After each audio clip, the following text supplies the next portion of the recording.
ಅನ್ಯಾಯ, ಮೋಸ, ಸುಳ್ಳು ಇದು ಧರ್ಮ ಅಲ್ಲ. ಧಾರ್ಮಿಕ ಕಾರ್ಯಕ್ರಮ ಇದ್ರೆ ನಾವೆಲ್ಲ ಹೋಗ್ತಾ ಇದ್ವಿ, ಅವರೊಂದು ಕಾರ್ಯಕ್ರಮ ಮಾಡ್ಕೊಂಡಿದ್ದೆ. ನೋಡಿ, ಅದು ಧಾರ್ಮಿಕ ಕಾರ್ಯಕ್ರಮ ಅಲ್ಲ ಅಂತ ಇವ್ರಿಗೆ ಯಾಕೆ ಅನ್ನಿಸ್ತು? ಮತ್ತೆ ಇವ್ರಿಗೆ ದೇವರು ಅವಕಾಶ ಕೊಟ್ಟಾಗ ಮಾಡಲಿಲ್ಲ, ಸತ್ಯ ಎತ್ತಿ ಹಿಡಿಯೋ ಕೆಲಸ ಮಾಡಲಿಲ್ಲ. ಈಗ ಅವ್ರಿಗೆ ಹೊಟ್ಟೆವ್ರಿ,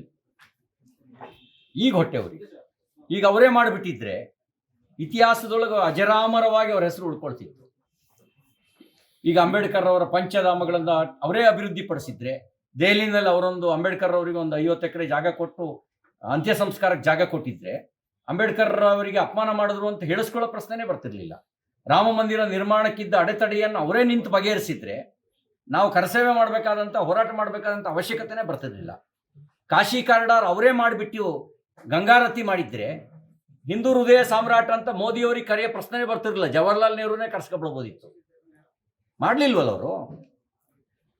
ಸರ್, ಮತ್ತೆ ಹಿಂದೂ ಕಾರ್ಯಕರ್ತರ ಮೇಲೆ ಕೇಸ್ ರಿಓಪನ್ ಮಾಡ್ತಾ ಇದ್ದಾರೆ ಕರ್ನಾಟಕ ರಾಜ್ಯ ಸರ್ಕಾರ. ಅನುಕ್ಷಣದ ಸುದ್ದಿಗಳಿಗಾಗಿ ವಿಸ್ತಾರ ನ್ಯೂಸ್ ಯೂಟ್ಯೂಬ್ ಚಾನೆಲ್ ಸಬ್ಸ್ಕ್ರೈಬ್ ಮಾಡಿ. ಹೊಸ ಸುದ್ದಿಗಳ ನೋಟಿಫಿಕೇಶನ್ಗಾಗಿ ಬೆಲ್ ಐಕಾನ್ ಕ್ಲಿಕ್ ಮಾಡಿ. ಲೇಟೆಸ್ಟ್ ಅಪ್ಡೇಟ್ಸ್ಗಾಗಿ www.vistaranews.com ವೆಬ್ಸೈಟ್ಗೆ ವಿಸಿಟ್ ಮಾಡಿ. ಅಂಗೈಯಲ್ಲೇ ಜಗತ್ತಿನ ಸುದ್ದಿ ತಿಳಿಯಲು ವಿಸ್ತಾರ ನ್ಯೂಸ್ ಕನ್ನಡ ಆಪ್ ಡೌನ್ಲೋಡ್ ಮಾಡಿ.